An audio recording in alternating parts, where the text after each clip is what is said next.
All right, what's up, everyone? Hanging out with another legendary old WWF superstar, Bushwhacker Luke. Man, how are you? Whoa, g'day, mate. Thanks for having me right here on the loud spot. That's damn right, man. And we're going to be loud. We're going to be roaring. We're going to be howling. Because you know why? Because we're in the loud spot. Damn right we are. I got a question I've wanted to ask you. I never thought I'd get the question or have the opportunity to do it. There was a Royal Rumble. I don't remember what year it was. You come in the ring. You immediately get thrown out of the ring. Yeah. Were you not feeling good that day? Did you not want to wrestle? Were you like, I don't feel like doing this shit today? So what happened with that? You know, we even talked about this when we went in the Hall of Fame. And Butch was out there for about 20 minutes before I came out. And he was out another 5 minutes after me. And the worst part he's pissed off about, he got the same pay. I got the same pay as he did, and that he was hotter. Anyhow, that's the situation. I marched out, got up on the apron, earthquake, grabbed me, right. Took me over the other side of the ring, threw me out. I landed on my feet, and I kept on marching. Now, Vince played that from 92 right up to 218, pre-Royal Rumble. Uh-huh. So advertising for it. And 218, he stopped. I'm mad about that. You're no longer part of it. People remember that spot, and they hire me. Sometimes they hire me and ask me, "Will you do the Royal Rumble spot?" Do you ever go back in the ring at your age now? Do you ever have fun and mess around at all, or no? Yes, yeah. I was in the ring last weekend in Indiana, and I'm still in the ring. Are you? In the Wikipedia, I'm second oldest in the world, still performing in the ring. Wow. How did you start? So you're from New Zealand originally, right? Yeah. And then where the man who's got a smile on their face is 100 million sheep.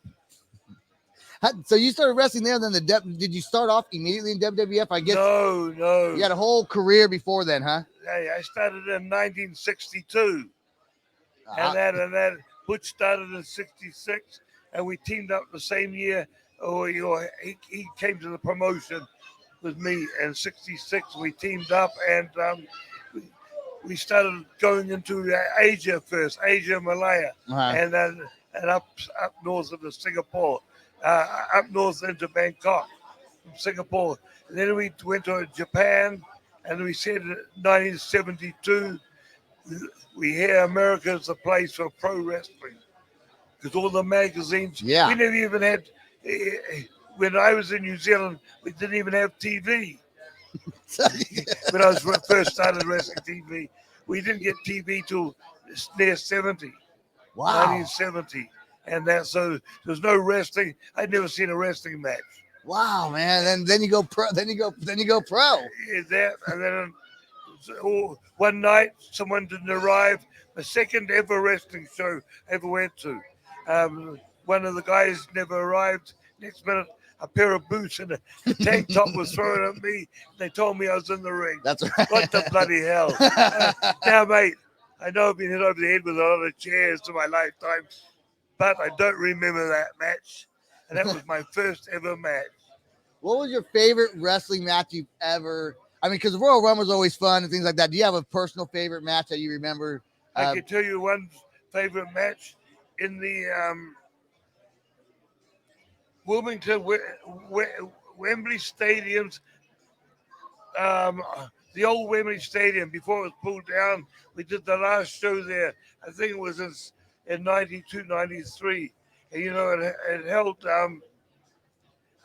something like 104,000. Wow. Yeah, and it was full, and to fill a stadium up that far, it takes 2.5 hours. Right. To fill that, and we were the first match of the night, so the people were dying to break loose.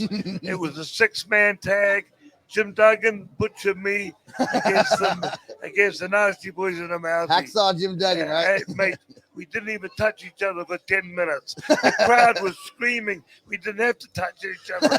They were on fire. That makes it fun, isn't it? When the energy's going Yes. and everyone's all loud. Totally right. In music, especially. Oh You know what yeah. I mean? When the energy builds up. Yeah. Yeah. Was there a time when you were like you weren't really in the mood to go out and perform, but then your music starts playing, and once that starts to kind of get amped up, you got to give yourself the energy, right? There was a lot of times, mate. A lot of times that I stayed up too late the night before. Yeah. How the hell am I doing this today?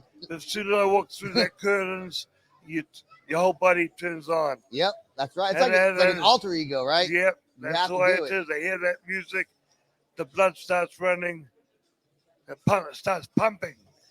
Has there been a time when you accidentally hurt someone, or you accidentally been hurt like Yes. more than you should have been, and the other guy's like, "Hey, call," or like lets you know maybe they're hurt? Does that happen sometimes? No. I have had concussion from chairs. Oh. Yeah, a lot of concussion from chairs and that, and I've whiplashed from the back. I've hit the bottom rope with the back of my head, and I took a bump, and it's a whiplash, and I passed out for a small time. So, but these are not through the other guy. You know, that was bad positioning, the whiplash. Right, you know right. I mean?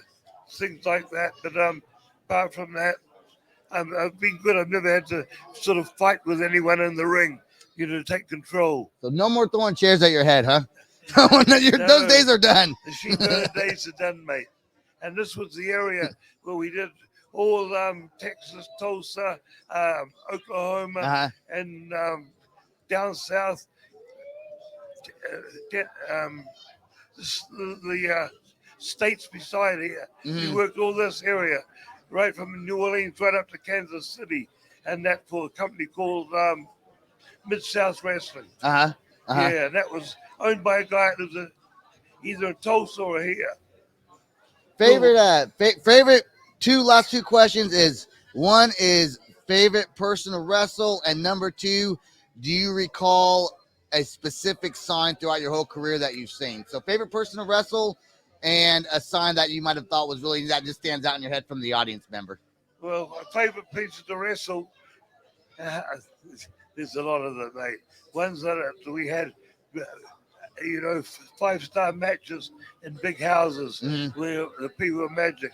And a lot of those were before we become the Bushwhackers, when we were the bad guys, the sheep herders. You know, we got a lot of, you know, high-star matches there. And that. We had a lot of heat. Now, here's this thing, too. Another question I just wanted to bring up before. I know The Rock's grandfather, Butcher Me, used to wrestle in New Zealand and Australia in the 60s. That's the grandfather, High Chief Peter Maivia. And then his father, Rocky Johnson, we wrestled him in Australia, New Zealand, US, and Canada. That his father. I didn't even know that his family wasn't wrestling. I didn't know that. Yeah. There was a long, you know, Rocky married Samoan woman, and that Samoan's woman's dad was High Chief Peter Maivia. Oh wow! Yeah, so that guy, he was filling up Madison Square Gardens in the 50s and 60s. Wow, that goes back there. And then so the Rock's third generation, Dwayne. Dwayne The Rock Johnson. Yeah. Have you never wrestled with him though, right? Because he came on afterwards. No, his dad had a home his granddad had a home in New Zealand. I say you challenge The Rock to a match. Yeah, right now.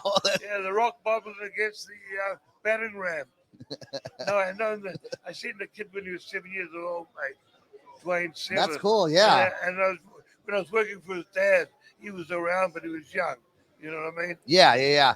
But look at him now. Yeah, I know, right? How movie star. How high can you go up the ladder? And last question is what I said earlier. Do you recall a specific sign ever that you thought was funny, or because when you're wrestling, do you even look into the audience? Can you even see the audience? All the lights on you. Can you see the signs? Yeah, I can see the signs and the advertising at the back. Is there one that says something funny that you just remember, or no? There's so many of them. There's been so many of stuff like that, and guys writing signs on their chests.